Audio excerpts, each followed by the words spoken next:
So again, we're just coming back to the same concept, this time from the producer point of view, not from us consuming a product. So this is just back to the bakery example that you did in the homework, and it talks about as we add more employees, right, things are good for a while, but then what happens? Production starts to decrease, and that's because one of the factors of production is fixed. And in that case, it was capital because we had a certain amount of space, so we kept adding more and more people into the same space. So because at that point we couldn't change the capital, we experienced a drop in marginal output. Okay, so that is, we experienced a drop in the output added by the extra worker as we went from 3 to 4. 3 was ultimate, after 4, not so good. It's at this point that MP starts to decrease. MP stands for? Marginal product. And what does the word marginal mean?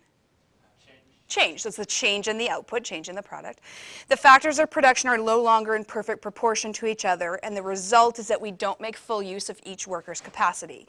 In order to do so, we would need to change another factor of production as well.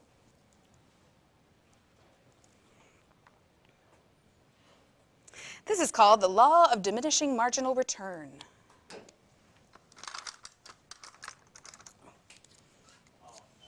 Oh no, what? I slept in my highlighter. That would bother me. So as extra units of one variable factor are added, as extra units of one variable factor are added,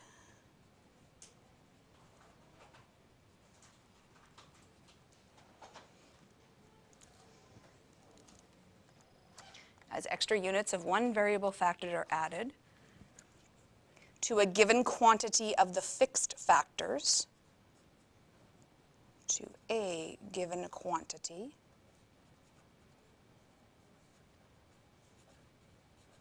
of fixed factors,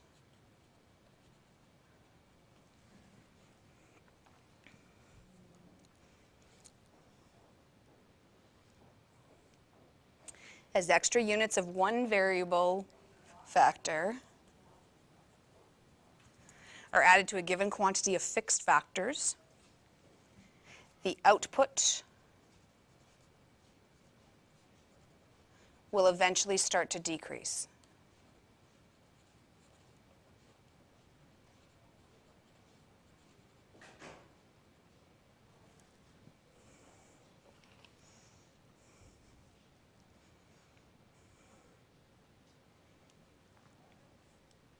That's the law of diminishing marginal returns in terms of producers. So in the case of the homework of our bakery example, what was the variable factor we were adding? The workers. And what were our fixed factors? Size of the bakery, size of the amount of machinery, amount of raw products that we had, et cetera, et cetera. So we're going to look at the same graph you did in the homework. We're just going to look at it in general. And I'm going to start by just doing a general TP curve. So remind me, what does a general TP curve look like? Roki, that was very good. Whoosh. So starts down, increases, okay, eventually starts to taper off. Can sometimes decrease, just depending on what's going on.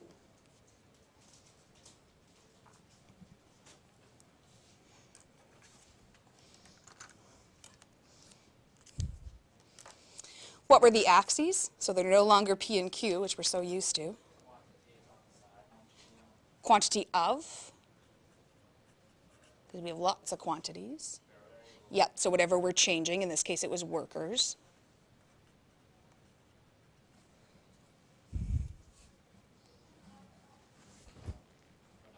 Production or output.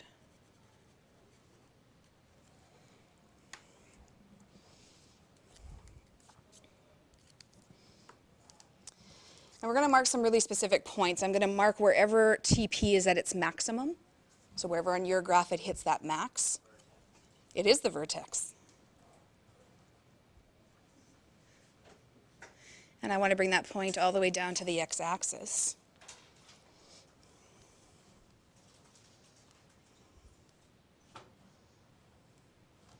Let's pretend I had done that actually perpendicular to the x-axis and not slightly slanted. And I'm going to mark where that crosses the x-axis.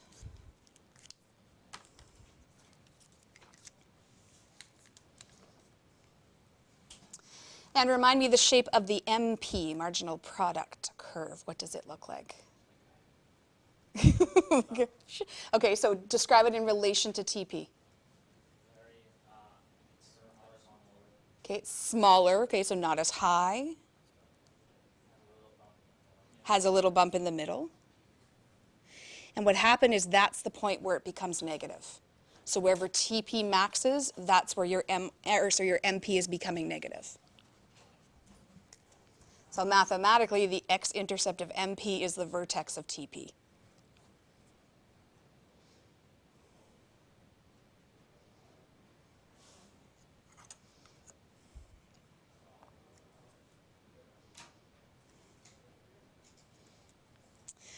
The max of MP, and I'm going to draw that up to the TP curve.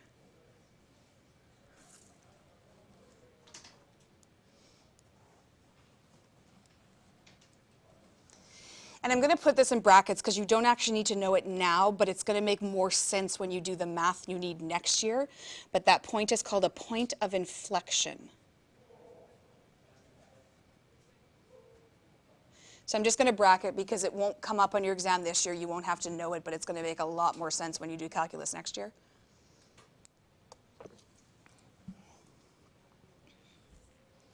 So it's only because I'm a math teacher I want you to know that.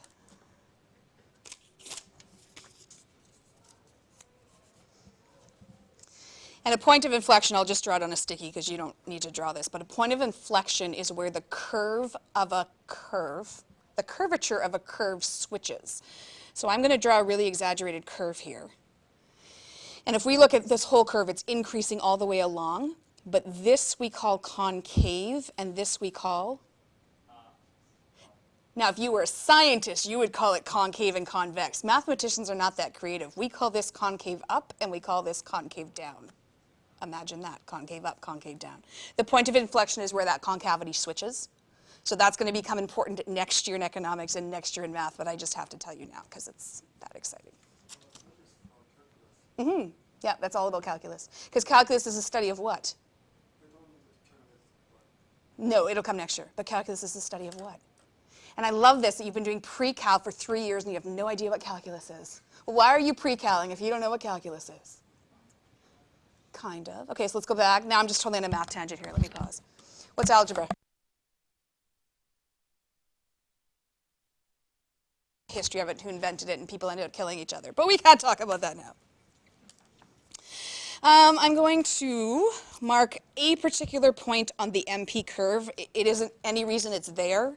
I just need a point on the curve. And what's the last curve we have to draw? TP, MP, and AP, average production. Tell me about the shape of average production. It's like straight and it goes through the MP. It does go through the MP. It's not really straight. It's like a little hill. Well, this is the max of that hill. So wherever it crosses is where it's going to max out. So these three curves are actually really related to each other.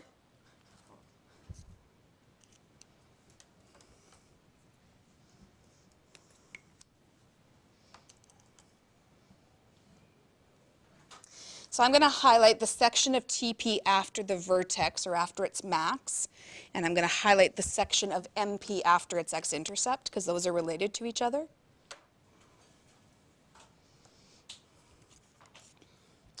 So TP starts to decrease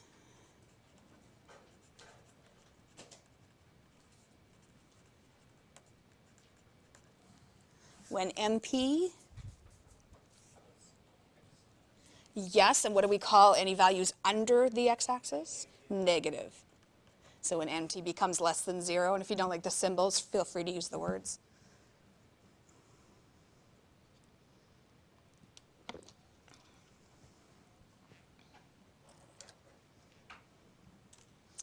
And this point here, the max of AP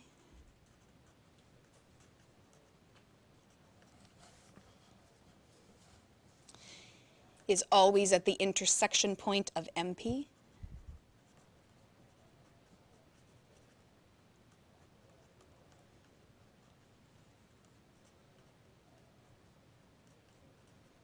The max of AP is always at the intersection point of MP.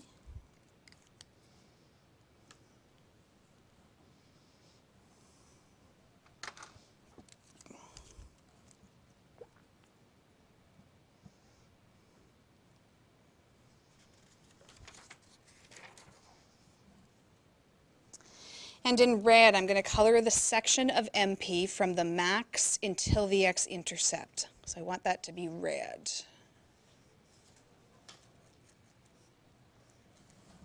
Okay, so it's max to the x-intercept.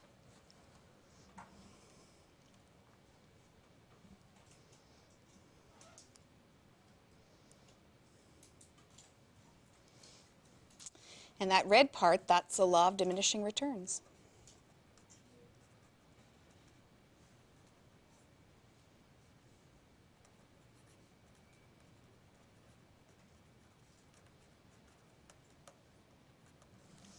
And that's where it starts to go downhill, literally and figuratively.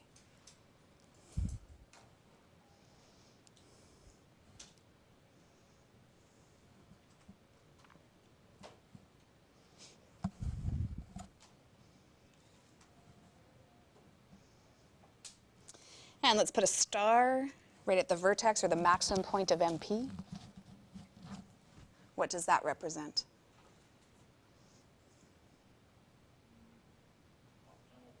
Optimal value of? Kind of. So what's on the x-axis? Whatever the variable quantity is, or variable factor.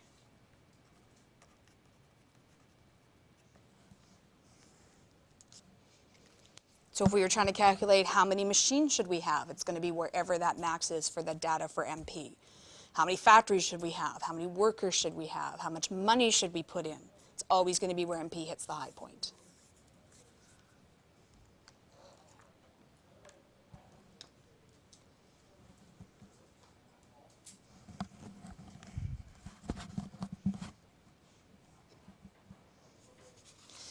Now the next page, I have no idea how this snuck in here because this is from like 3 days from now and it's already in there, so just completely ignore this page that says profit theory. No idea why it's stuck in there, so just ignore it. Second thing we're going to do today is called economic cost. That's where our little foldable is going to go, so if you need glue, it's up in the red bucket.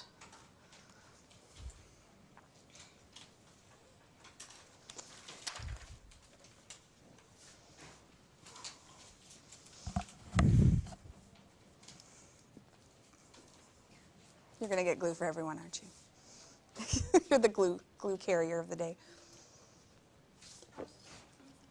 Mm-hmm.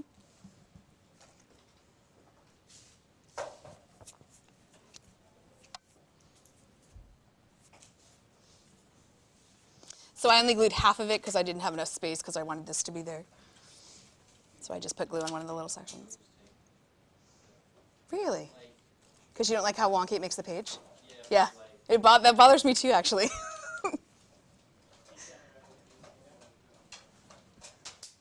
I'll put the tape out there too.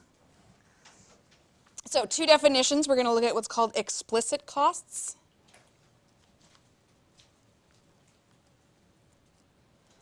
And the opposite is an implicit cost.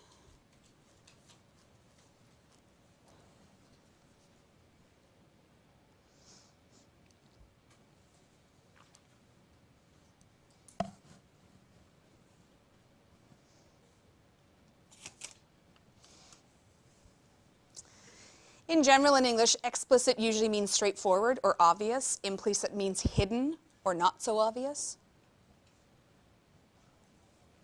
And I'll go to a math example because it's all I know. So in grade 12 math, you'll talk about explicit functions and implicit functions. That's an explicit linear function, which you've seen in grade 10. How do I know that's linear? Yeah, power of x is 1. Here's the same function in implicit form.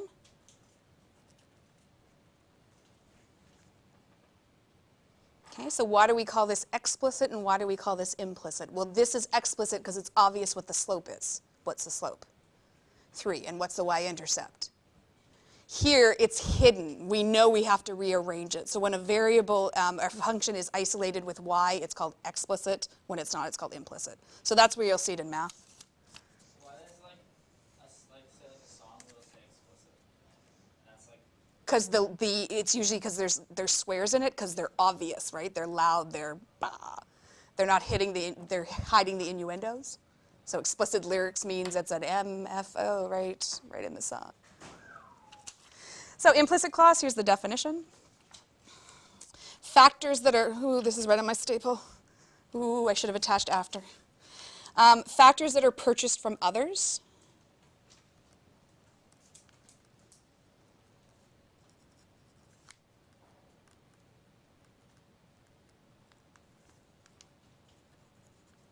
That says from. Factors that are purchased from others and not already owned by the firm.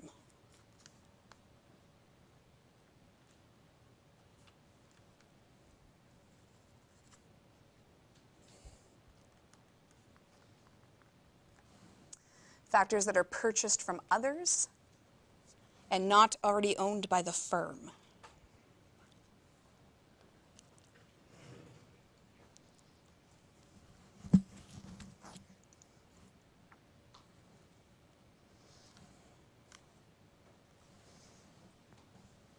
Secondary definition, costs that involve direct payment of money.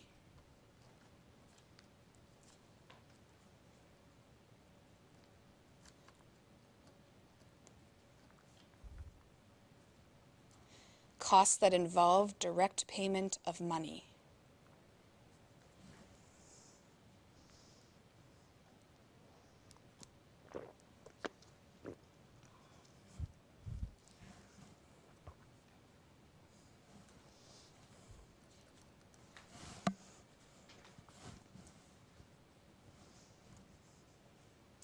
So some examples of explicit costs for our bakery would be the raw materials. We have to buy the yeast, the eggs, whatever else we said goes into bread. The bags to put it in. I totally spelled materials wrong. There's a little E like stuck in there.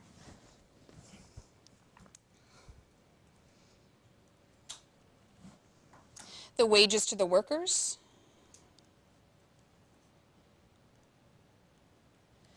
So it doesn't have to be something physical. It can just be a cost that involves money, so we have to pay our workers. Rent, again, something we have to physically pay for.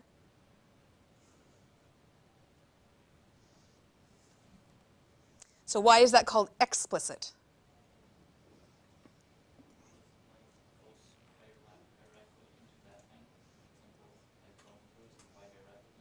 Yeah, and it's actual money that you're going to have to pay to someone. So the opposite is, well, what's an implicit cost? So by definition, it's factors already owned by the firm.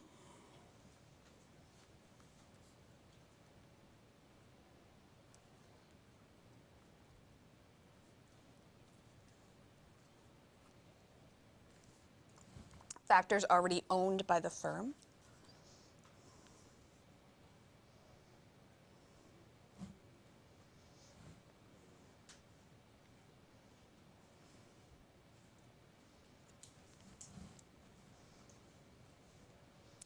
But I think the easier definition is, and I'll read it first, then we can write it, earnings that a firm could have had it used its resources in another way. Earnings the firm could have had if it had used its resources in another way. Okay, so we'll write them, we'll talk. Earnings or money that a firm could have had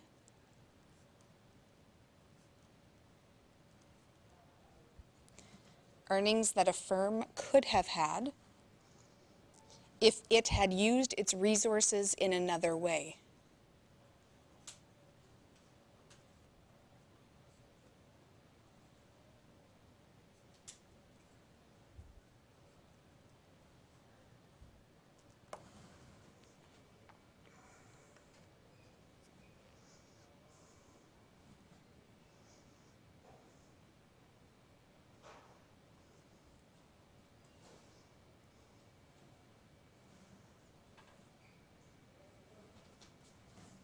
So we actually talked about this definition already in Unit 1, but we talked about it from the consumer's point of view.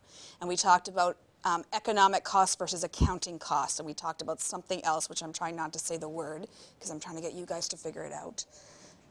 Opportunity cost. Who kind of remembers that from Unit 1? Okay, and what did we talk about opportunity cost then?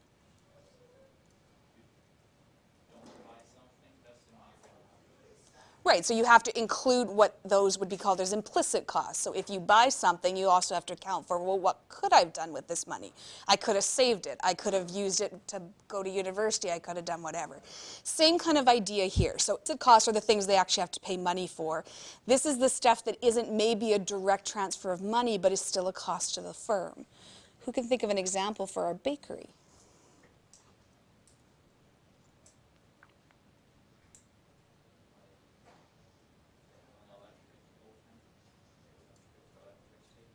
But that's still direct payment of money because I have to pay that to the electrical company, so still an explicit cost.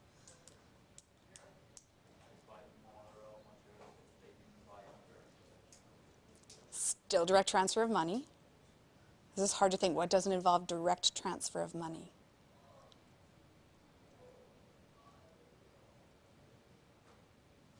So we chose, for whatever reason, to be bakers. What might we have done instead? We could have been a mechanic. So an implicit cost is our lost wages from being a mechanic. So lost wages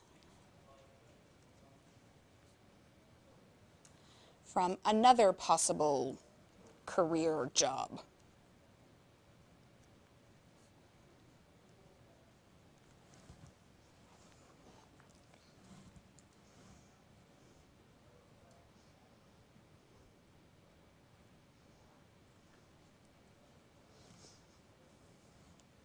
So an example that might make more sense to you guys, because you obviously don't own businesses right now, is imagine Friday night you went out to the movies.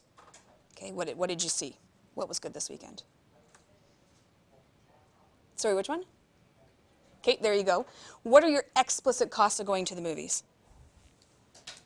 The tickets, transportation, if you didn't have someone to drive, you had to take a bus, maybe a cab. You got to eat there, right, which is ridiculous what they charge for popcorn. Okay, so that is whatever total, what are we going to say, $30 to go to a movie? That would be the explicit cost. What are the implicit costs? Okay, so you could have used that money to buy clothing. You could have used that money to buy video games. What about your time? What else could you have been doing with the time? Playing video games, shopping, working, making even more money, watching TV. Okay, that's an implicit cost. So it goes back to that accounting cost versus economic cost. Accounting costs are purely the money. They just look at what did you physically have to pay for. They don't care about this other stuff. Economists care about all this other stuff because to them that's lost wages. Going to a movie is great, except you could have been working and making money. That's a big deal to an economist. Definition, total cost is obviously just the implicit plus the explicit, so add them together. So these are economic costs.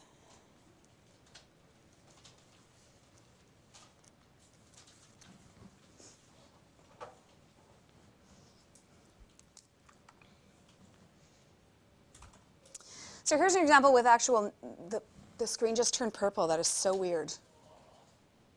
There's nothing around me that is purple. That is so bizarre.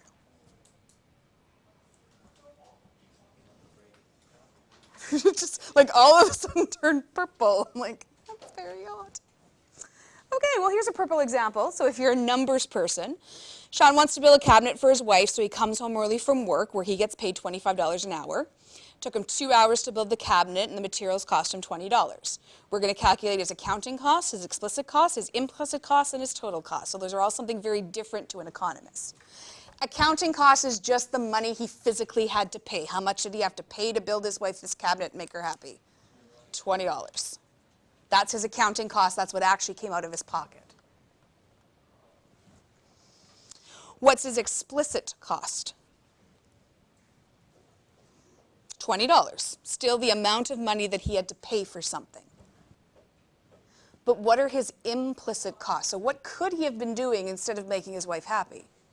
He could have been working. Well, how much does he make an hour? $25. And how many hours did he give up in order to make his wife happy? So his implicit costs are? So to an economist, what was his economic cost or total cost for making this cabinet? $70. Do you see the difference between the two? Okay, an accountant only cares about the 20 because that's what came out of his pocket. An economist is like, but wait, he lost $50. So that's a big difference between those two. I want you to read an example in the textbook and then do a quick little work point. Now, the notes tomorrow are long, so if you're done that and you feel like starting today, we can. If you're done the work point and you feel like, no, I've had enough for today, it's completely up to you guys.